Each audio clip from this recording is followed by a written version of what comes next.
Assalamualaikum warahmatullahi wabarakatuh. Kita berjumpa lagi di podcast Berdesa dari channel DPMD Kabupaten Indramayu. Pada kesempatan kali ini saya mengundang tamu yang luar biasa, yaitu Kuwu Desa Cangkingan. Apa kabar Pak Wahyudi? Alhamdulillah, Alhamdulillah sehat. Nah, Pak Kuwu ini membawa Desa Cangkingan ini begitu banyak prestasinya. Saya juga ingin tahu apa aja nih prestasi yang didapat dari Desa Cangkingan. Dan juga beberapa inovasi yang dilakukan di Desa Cangkingan ini.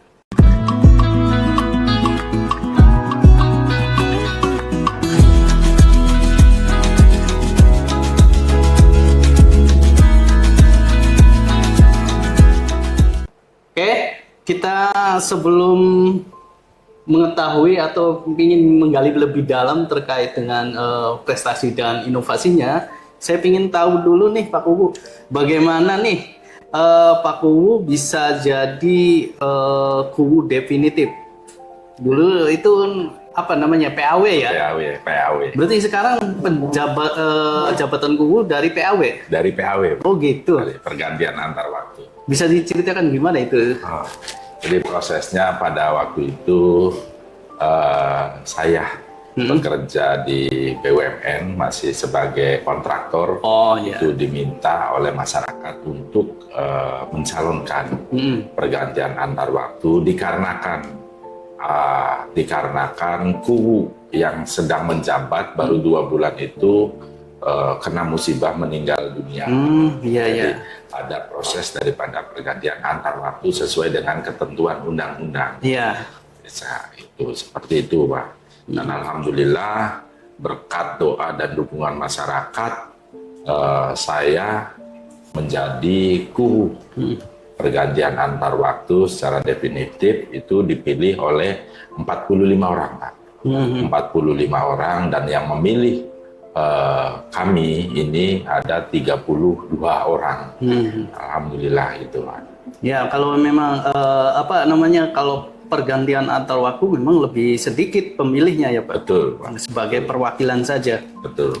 Nah, ini kan PAW sampai dengan saat ini ya Pak ya. Betul. Dan kalau nggak salah jabatannya berakhir di tahun 2026. Betul, Pak. Awal tahun ya Pak ya. Nah, nanti mau mencalonkan lagi nggak? Insya Allah, karena masyarakat Desa Cangkingan ini masih membutuhkan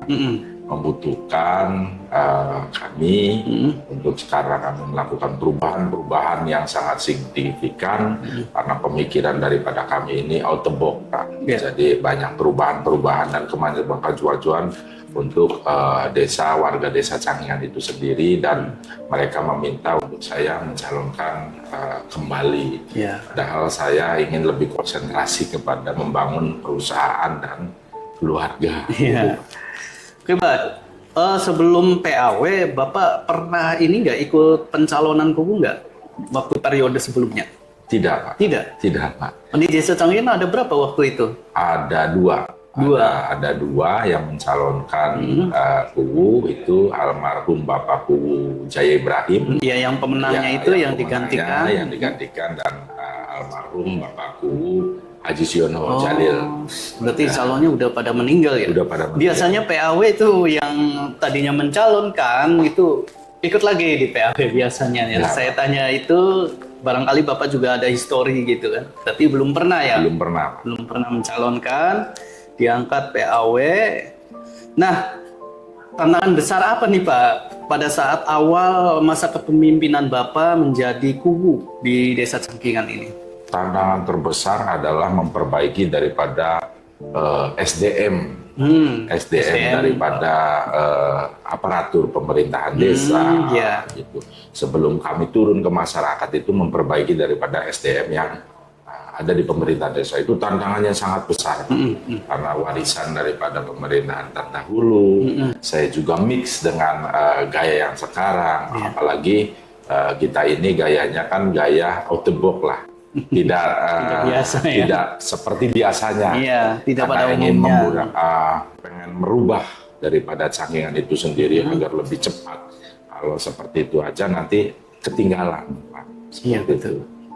Berarti perombakan awal itu atau perubahan awal dimulai dari pemerintah desa itu sendiri, ya? Betul, Pak. Pamong desa. Nah, pamong desa itu mohon maaf kami buka semuanya, Pak, untuk masyarakat umum sesuai dengan ketentuan. Maksudnya gimana itu? Kami buka kembali setelah saya memimpin, terus sesuai dengan peraturan perundang-undangan bahwa kami buka ya bagi masyarakat yang ingin mencalonkan menjadi perangkat desa, itu silahkan mendaftarkan. Kami bentuk panitianya, kami dengan DPMD selalu berkoordinasi, dengan bagian hukum berkoordinasi, karena pada waktu itu mungkin cangkingan ini yang pertama yang menjalankan sesuai dengan peraturan perundang-undangan, dengan pembentukan panitia, seleksi, pemilihan daripada perangkat desa. Kalau yang dulu-dulu kebiasaannya kan Pak, ganti kuku, ganti semua. Betul, betul. Ganti Ya, kuku, kebanyakan iya, begitu. ganti RT, RW. Kalau saya enggak. Kalau saya enggak. Dengan jiwa yang pengen membangun desa, pengabdian, kalau kita mencari, mohon maaf dalam tanda kutip, mencari materi, penghasilan di desa itu nggak ada, Pak. Nggak ada. Untuk bikin kaya, untuk bikin sukses di desa nggak ada. Yang ada hanya pengabdian. Yang ada pengabdian, dengan jiwa itu pengabdian ingin memajukan desanya, insya Allah ya semuanya bisa tertangani dengan baik, seperti itu. Ya baik, saya kutip tadi ada ini ya, tentang istilahnya lowongan kerja untuk pamong desa, menjadi pamong desa.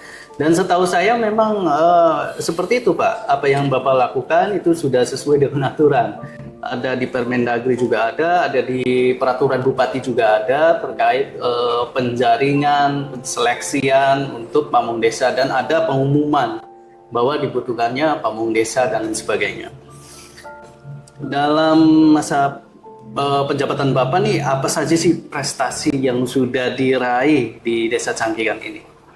Kalau bicara prestasi, alhamdulillah banyak Pak. Dengan dibimbing oleh Dinas Pemberdayaan Masyarakat Desa Kabupaten Indramayu, dengan dinas-dinas terkait, SKPD terkait ini, alhamdulillah kami bisa menjadi yang terbaik, baik di tingkat kabupaten, tingkat provinsi maupun tingkat nasional.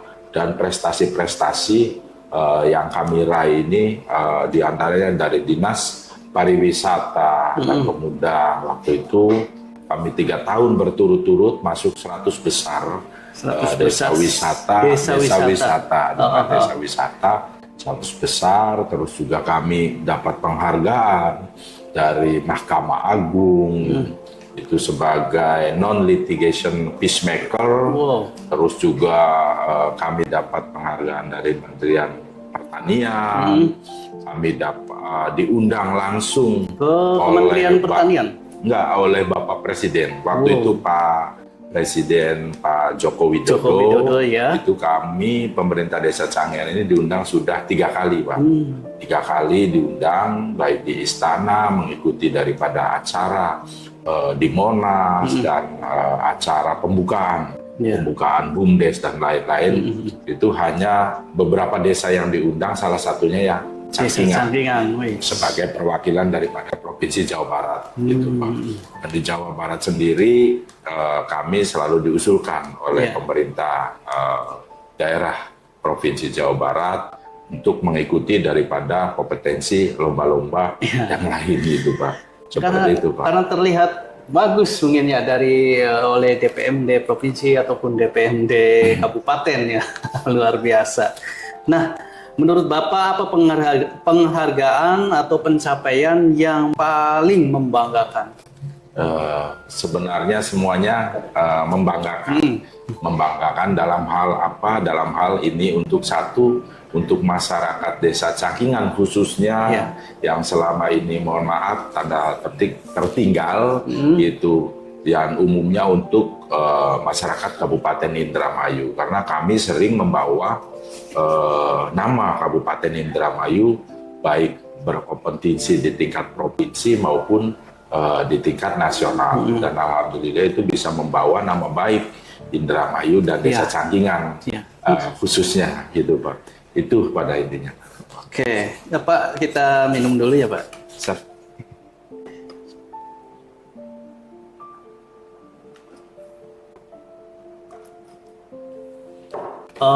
Oke Pak, dulu juga saya mendengar terkait Desa Cangkingan itu kayaknya desa yang dipandang sebelah mata dalam tanda kutip ya Pak ya.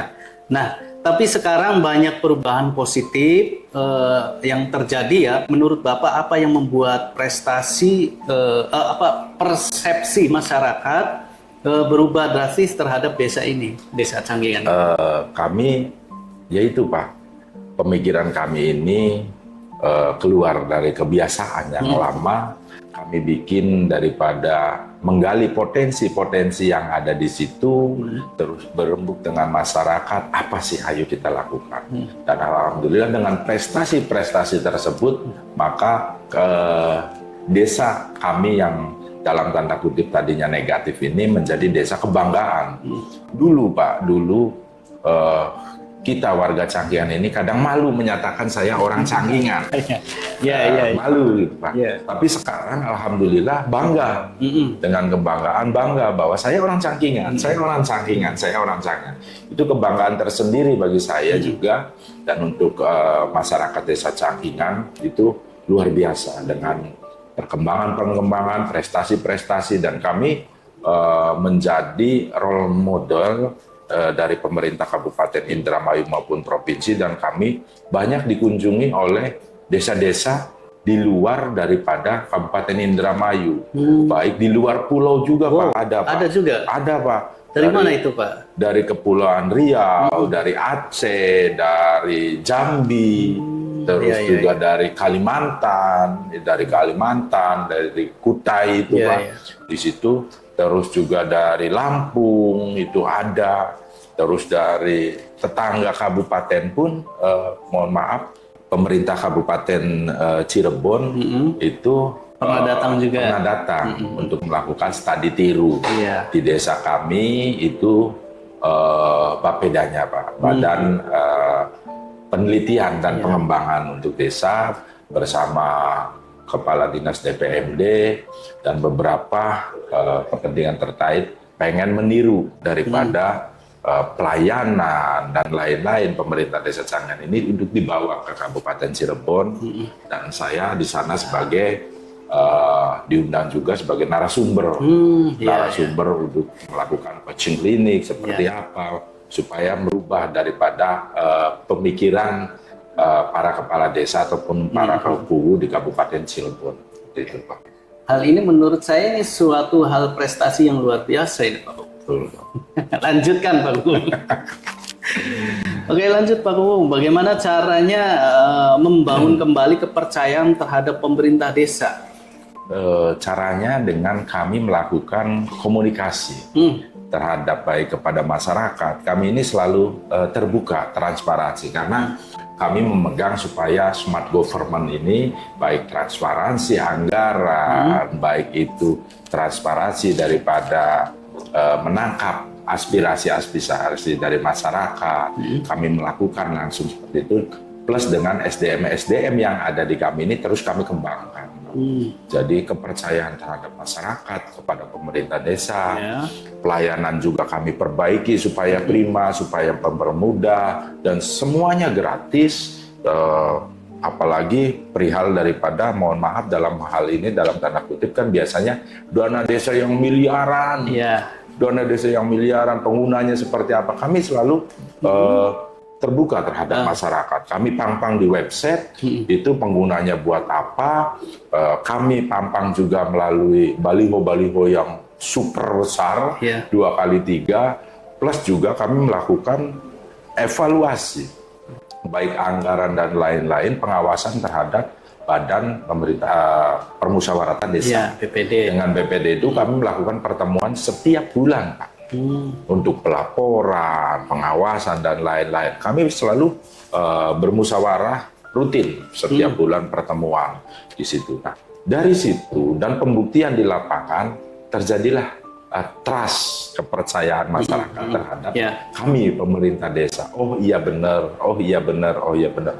Toh masyarakat juga ikut turut serta mengawasi, Ya, betul. turut serta mengembangkan apa yang ada. Jadi masyarakat bangga sekarang Pak, ikut dilibatkan Iya. dalam keputusan-keputusan, kebijakan-kebijakan yang dibuat oleh pemerintah desa.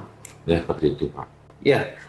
Memang Satu lagi Pak, satu itu? lagi. Kami diganjar karena melakukan seperti itu. Kami diganjar menjadi desa terbaik di Provinsi Jawa Barat untuk keterbukaan informasi publik, Pak. Keren. Keterbukaan informasi publik, dan kami mewakili Jawa Barat. Waktu itu mewakili Jawa Barat untuk lomba di tingkat nasional. Itu Tahun berapa itu, Pak? tahun kemarin, Pak. Oh, Tahun kemarin. 2024. 2024-2023 itu pemenangnya 2023, 2024 ikut ke nasionalnya Pak, ke nasionalnya 2024, dan alhamdulillah kami masuk 10 besar. Wis. Kami masuk 10 besar, ini kebanggaan buat masyarakat Kabupaten Indramayu lah. Bangga. Untuk Kita juga semuanya. bangga nih. Tadi berarti keterbukaan kepada masyarakat, setiap kali kebijakan diikut sertakan masyarakatnya. Betul. Hal ini memang selaras dengan apa ya, terkait dengan musyawarah desa. Jadi masyarakat ada keluhan apa atau kekurangan apa baru disampaikan ke pemerintah desa. Betul. Nah, hal itu mungkin sudah dilakukan ya Pak ya. Alhamdulillah Sehingga- sudah dilakukan dari awal kepemimpinan saya. Jadi timbullah kepercayaan masyarakat, timbul dan kepuasan. Puasa. Ya. Nah, apa saja nih terobosan program yang unik yang dilakukan Desa Cangkingan selama ini? Ya, Desa Cangkingan kan terkenal dengan desa digitalnya, Pak. Karena Iya, betul. pertama kali di Kabupaten Saya Indramayu juga ini mengenalnya ya, Desa Digital. Desa digital, kami ini melakukan inovasi-inovasi untuk mempermudah pelayanan kepada masyarakat. Cukup di rumah pelayanan, bikin surat-surat menyurat dan lain-lain itu cukup di rumah pun diantarkan. Karena pada waktu itu terjadi pandemi COVID. Ya. 19 itu COVID-19, makanya kami membuat lagi. Jadi untuk dapat mengurangi berinteraksi dengan masyarakat, kami antarkan langsung. Karena kebutuhan surat menyurat dan lain-lain kadang sangat penting dan diperlukan. Iya. Harus segera kami bikin seperti itu. Terus kami bikin lagi inovasi daripada tentang saran, pendapat dan lain-lain. Terus juga kami bikin lagi tentang pengolahan sampah, Pak. Pengolahan sampah menggunakan Oh iya, yang kemarin itu diliput oleh Diskominfo. Iya. Kita juga suruh di-up ya, kita up. Kemarin diliput oleh Diskominfo itu pengelolaan sampah. Karena biar bagaimanapun sampah ini merupakan PR kita bersama, Pak. Iya loh. Nah, apalagi saya sebagai stakeholder di desa, sekupnya dengan visi misi Indramayu Reyang ini, Pak Bupati menginstruksikan supaya desa-desanya ini bersih, Iya. rapi, asri gitu. Kami mengimplementasikan daripada kebijakan oleh Pak Bupati dalam hal ini, membuatlah kami aplikasi. Jadi masyarakat ini bisa melihat langsung, Pak, tabungan mereka dapat berapa, tabungan ini dapat berapa, dan ada poin reward nanti di situ. Ada poin reward, kalau yang poinnya banyak mengumpulkan dan memilah sampah, masyarakat itu mendapatkan gratis sembako gitu, Pak. Oh gitu. Nah, melalui aplikasi lagi di Iya, situ. iya. Jadi terpantau, tidak manual memakai buku Ya. tabungan mungkin dan lain-lain. Berarti Tidak. masyarakat juga bisa melihat ya. Bisa melihat langsung Ya, ini transparan dengan digitalisasi tersebut ya transparan kami anggaran. Jadi bisa diambil kapanpun bentuk uang. Jadi tagline kami sampah ditukar uang Oke, plus Pak. bonus sembako gitu. Sampahnya ini sejenis apa yang bisa ditukarkan, Pak? Kalau sampahnya yang bisa ditukarkan ini yang mempunyai nilai ekonomis, Pak. Nilai ekonomis Kayak plastik ya? kayak plastik dan lain-lain. Apalagi plastik kan kalau kita dibuang sembarangan bisa 100 tahun, Bang, hancurnya Penguraiannya, ya. penguraiannya. Ya, makanya di situ kami kumpulkan plastik, kami produksi dari plastik, nanti kami jual lagi kepada pabrik-pabrik yang ada. Oke. Kami lakukan kerjasama situ. Dan yang organiknya itu kami olah, karena itu nanti mesinnya itu bisa, Pak. Bisa. Yang organik ke sini, yang plastik ke sini nanti mesinnya. Nanti yang organik itu buat pakan maggot, Pak. Terus juga buat kalau yang kering itu buat pupuk organik dicampur dengan dikomben dengan peternakan yang ada di kami gitu, Pak. Dikomben untuk pertanian, untuk bunga dan lain-lain. Jadi bisa jadi itu zero sampah, bisa diolah semua dan bisa menghasilkan sesuatu nilai ekonomis yang menguntungkan untuk masyarakat. Yang selama ini bahwa sampah itu kotor, tapi kami rubah coba daripada pola pikir masyarakat kami ini, sampah itu emas dan berlian yang bisa ditukar dengan uang gitu, Pak. Karena kepedulian kesehatan dan lain-lain itu siapa lagi yang tidak memperhatikan atau mempedulikan anak cucu kita ke depan ini kalau bukan kita sendiri yang dari sekarang. Seperti itu, Pak. Oke. Untuk sampahnya ini, apakah pemerintah desa mengambil dari setiap rumah masyarakat atau masyarakat menyetorkan di satu tempat yang sudah disediakan? Jadi mengambil ke rumah-rumah dan tempat-tempat yang disediakan. Berarti ada petugasnya ya? Ada petugasnya. Itu secara dikelola secara mandiri, Pak. Secara mandiri. Kami coba kasih subsidi dulu. Subsidi, alhamdulillah secara mandiri sekarang sudah berdiri sendiri, Pak. Bisa mengelola sendiri. Itu dari hasil sampah tersebut bisa dikelola sendiri untuk menggaji mereka.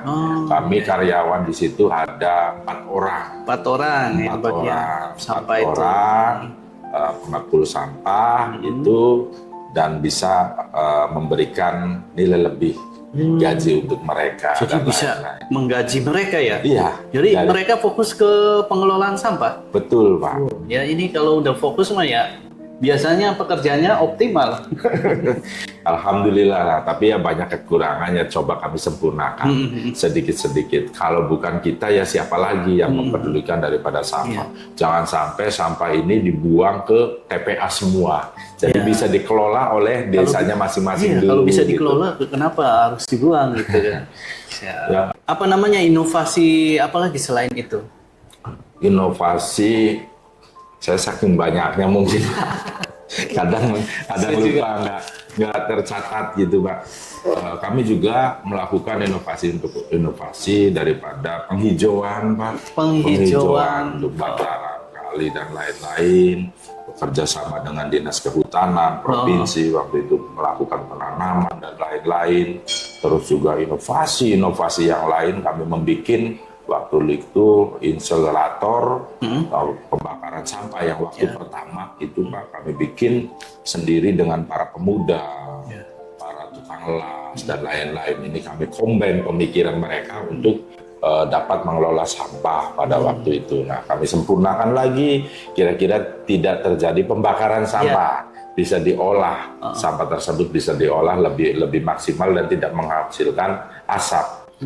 Bisa tanpa asap, tapi kami kelola untuk sekarang yang lebih baik. Dan sekarang pada waktu itu ada kami kerjasama dengan ITB, dengan IPB itu tentang pengolahan sampah dan lain-lain. Menurut mereka kami ini yang bisa dijadikan role model pilot project. Pada waktu itu ya kami bikinlah aplikasi-aplikasi walaupun belum maksimal, tapi alhamdulillah sudah berjalan.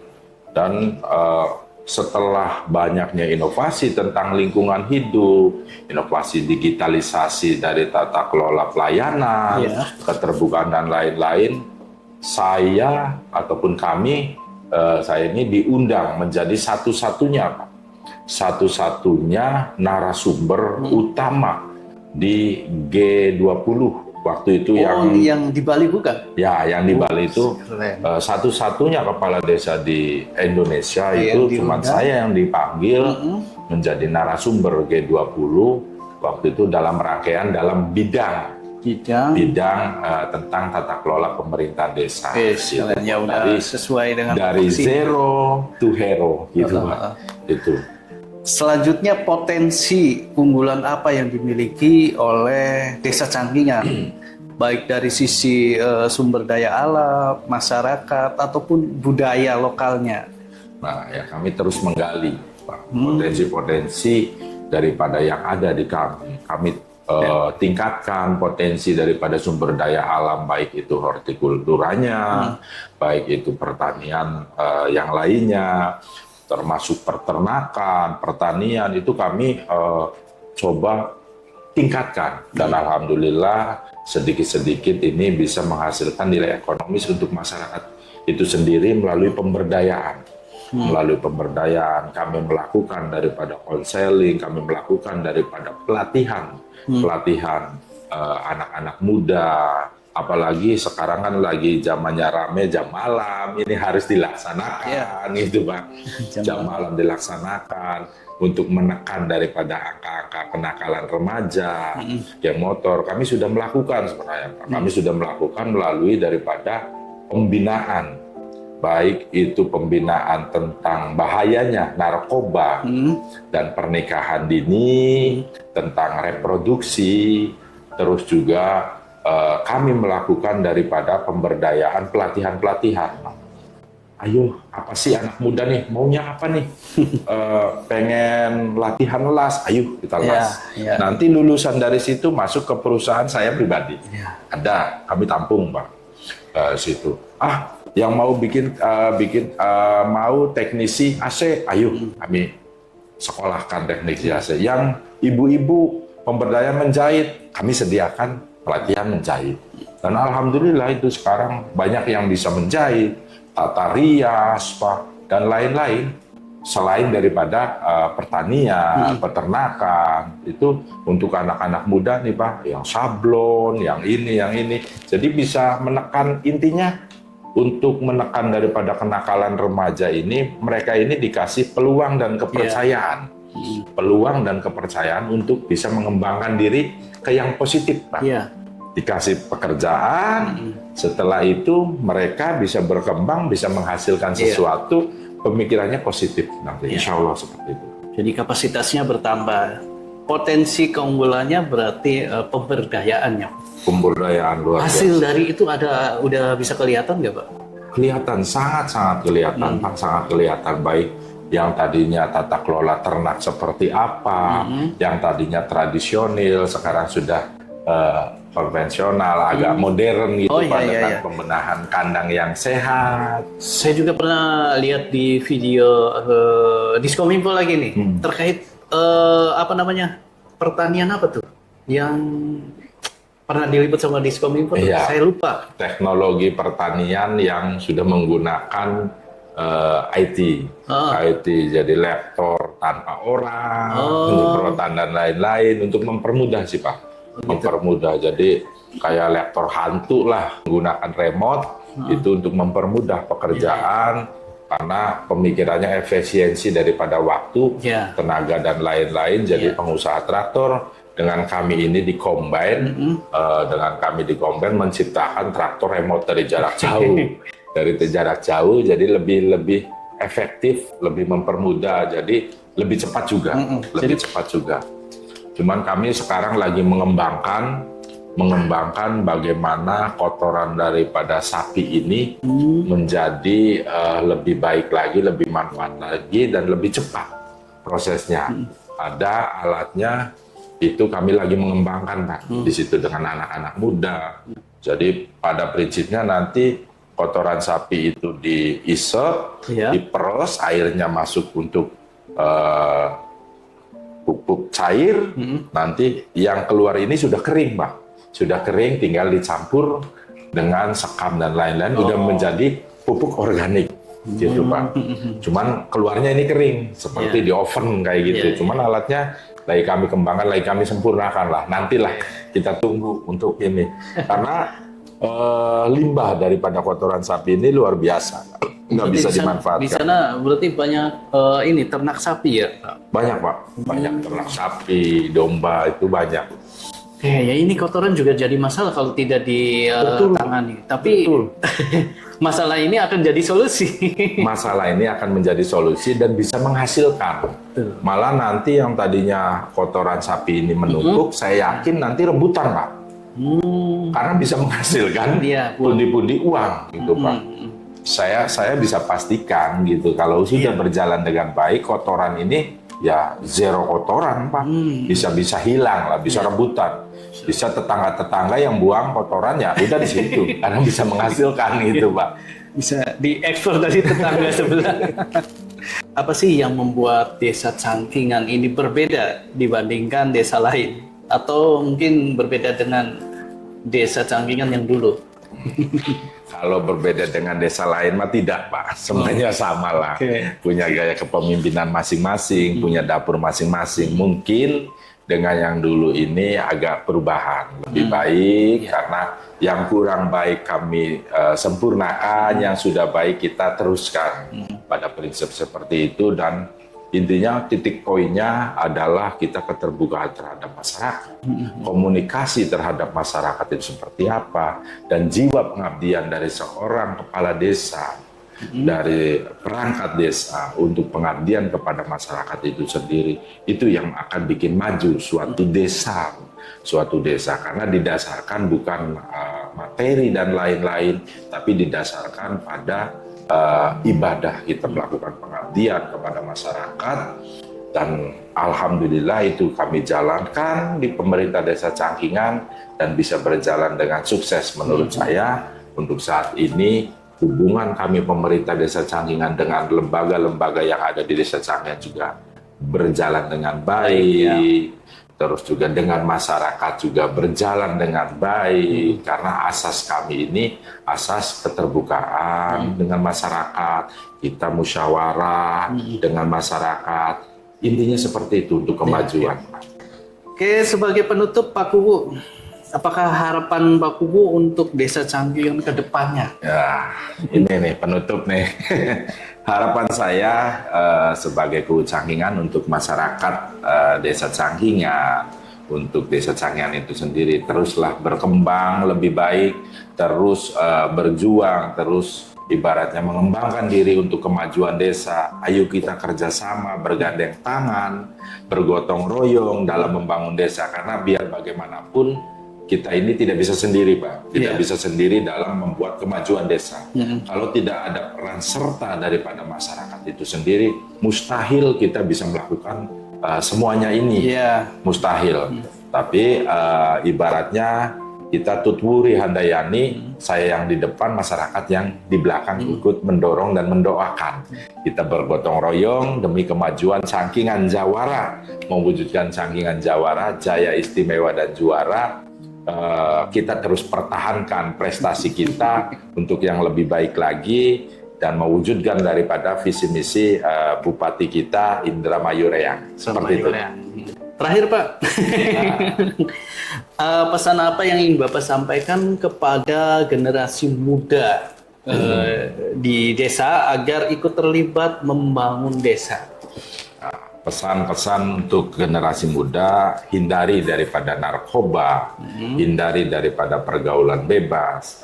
Ayo kami buka di pemerintah desa ini, kami tampung dari pemerintah desa ini untuk dapat mengembangkan, apa keinginan, apa potensi yang ada di para pemuda tersebut untuk yang lebih baik. Karena biar bagaimanapun pemuda desa Cangkingan ini merupakan calon pemimpin masa depan yang ada di desa Cangkingan itu sendiri, kabupaten maupun provinsi maupun tingkat nasional. Mereka adalah calon yang perlu kita arahkan, Pak, untuk jangan sampai terjun ke dunia yang amburadul lah, seperti itu, yang kurang baik lah, yang kurang baik. Kita arahkan, ayo kami fasilitasi, dan jangan menyerah apapun keadaannya, tetap semangat, dan jangan lupa tetap bahagia, Pak. Tetap bahagia dan bersyukur supaya bahagia. Oke, baik Pak, atas waktunya kita sudah kedatangan Pak Kubu Didi Wahyudi ya. Ya, betul, Pak. Desa Cangkingan ini saya harapkan bisa terus berinovasi dan berkarya untuk membangun masyarakat. Terima kasih Pak Kubu atas waktunya. Sama-sama. Kita akhiri. Assalamualaikum warahmatullahi wabarakatuh. Waalaikumsalam warahmatullahi wabarakatuh. Maka diminum Pak Kubu. Siap.